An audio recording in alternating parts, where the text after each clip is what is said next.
గులాబీ జెండా నీడన ఇన్నేళ్లు గుబాలించిన నాయకురాలు ఇప్పుడు సొంత బలాన్ని నమ్ముకున్నారు. తెలంగాణ జాగృతి అధ్యక్షురాలు కవిత జిల్లాల పర్యటనకు శ్రీకారం చుట్టబోతున్నారు. జాగృతి జనం బాట ప్రోగ్రాం ద్వారా కవిత ప్రజలతో ఏం మాట్లాడనున్నారు? కేసీఆర్ ఫోటో లేకుండానే ప్రజల్లోకి వెళ్లాలని కవిత నిర్ణయం తీసుకున్నారా? కుటుంబంతో తెగదెంపులు చేసుకున్న కవిత పర్యటనకు క్షేత్రస్థాయిలో స్పందన ఎలా ఉండబోతోంది? దీనిపై తెలంగాణ రాజకీయ వర్గాల్లో ఏం చర్చ జరుగుతోంది? Let's watch.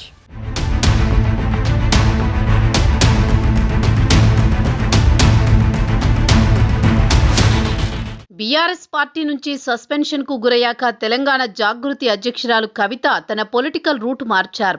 బీఆర్ఎస్ పార్టీతో పాటు ఎమ్మెల్సీ పదవికి రాజీనామా చేశారు.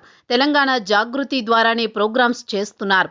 ఇక రాష్ట్రంలో అన్ని వర్గాల ప్రజలతో సమావేశమైన తర్వాత భవిష్యత్తు రాజకీయాలపై ఓ నిర్ణయం తీసుకునేలా యాక్షన్ ప్లాన్ రెడీ చేస్తున్నారు. కేసీఆర్ బిడ్డగా గతంలో ఆమె ఎక్కడికి వెళ్లినా పార్టీ శ్రేణులు బ్రహ్మరథం పట్టేవి. కానీ ఇప్పుడు ఆమె ఒంటరయ్యారు. అందుకే జిల్లాలో పర్యటించాలని కవిత డిసైడ్ అయ్యారు.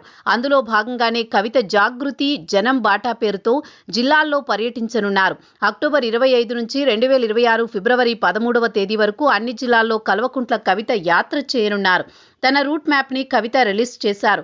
దాదాపు 4 నెలల పాటు తెలంగాణ జిల్లాల్లో కవిత యాత్ర ఉండబోతోంది.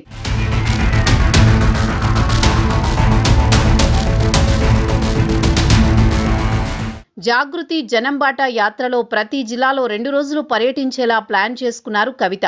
రాజకీయంగా భవిష్యత్తులో ఏం చేయాలి, పొలిటికల్ పార్టీ పెట్టాలా వద్దా అనే దానిపై జిల్లాల్లో ప్రజలను అడిగి తెలుసుకోనున్నారు. విద్యార్థులు, యువత, మహిళలు, రైతులతో పాటు కార్మికులు, మేధావులు అభిప్రాయాలను కవిత తెలుసుకుంటారు. ప్రజల నుంచి వచ్చే ఫీడ్బ్యాక్ ఆధారంగా పార్టీ ఏర్పాటు విషయంలో కవిత ఓ నిర్ణయానికి వచ్చే అవకాశం ఉంది.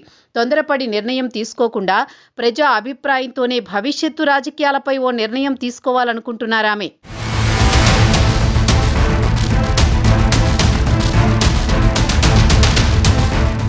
జిల్లాల యాత్రపై కవిత తీసుకున్న నిర్ణయం రాజకీయ వర్గాల్లో చర్చగా మారింది.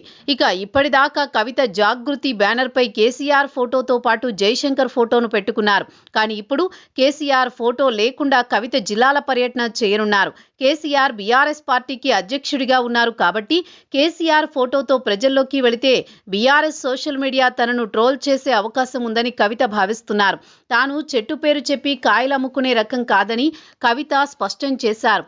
అందుకే తన దారి తాను చూసుకుంటున్నానని చెప్పేశారు. నైతికతగా భావించి కేసీఆర్ ఫోటో లేకుండా ప్రజల్లోకి వెళుతున్నానని ప్రకటించారు. మరోవైపు మాజీ ఎమ్మెల్సీ కల్వకుంట్ల కవిత క్షేత్రస్థాయిలో జాగృతి సంస్థను బలోపేతం చేసే పనిలో ఉన్నారు. ఇప్పటికే సింగరేణిలో తన సంస్థను స్థాపించిన కవిత విద్యార్థి సంఘాన్ని బలోపేతం చేశారు. ఇక రీసెంట్ గా తెలంగాణ జాగృతి టీచర్స్ ఫెడరేషన్ ఏర్పాటు చేసి ఉపాధ్యాయ సంఘంలో కూడా తన పట్టును పెంచుకునే పనిలో ఉన్నారు. ఒక రాజకీయ పార్టీ పెడితే ఎన్ని అనుబంధ సంఘాలు అవసరమవుతాయో అవన్నీ ఒక్కొక్కటి ఏర్పాటు చేసుకుంటూ వ్యూహాత్మకంగా ముందుకు వెళుతున్నారు.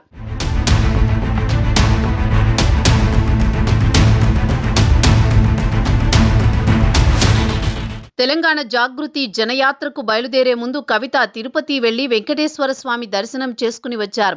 అక్కడ బంజారాల ఆధ్యాత్మిక పీఠం హాతీరాం బాబా సమాధిని సందర్శించి అక్కడి కార్యక్రమాల్లో పాల్గొన్నారు. తెలంగాణలో బలమైన బంజారా సామాజిక వర్గాన్ని అక్కున చేర్చుకునే ప్రయత్నం చేస్తున్నారు. మరోవైపు తన బీసీ యునైటెడ్ పూలే ఫ్రంట్ పేరుతో బీసీ రిజర్వేషన్లపై పోరాడుతున్నారు. ఇప్పటికే అన్ని జిల్లాల్లో రౌండ్ టేబుల్ సమావేశాలు పూర్తి చేసి రాష్ట్ర ప్రభుత్వంపై ఒత్తిడి తీసుకువచ్చారు. ఇటీవల బీసీ బంధుకు తానే స్వయంగా వెళ్లి ఖైరతాబాద్ మానవహారంలో కూర్చున్నారు. తనతో పాటు తన కుమారుడు ఆదిత్యను తీసుకువెళ్లి రాజకీయంగా పరిచయం చేసే పనిలో ఉన్నారు. దీంతో కవిత భవిష్యత్తులో తన దూకుడు మరింత పెంచే అవకాశం కనిపిస్తోంది. ప్రత్యక్ష విమర్శలతో కారు పార్టీలో కాకరేపిన కవిత ఇప్పుడు రాజకీయంగా కీలక అడుగులు వేయబోతున్నారు.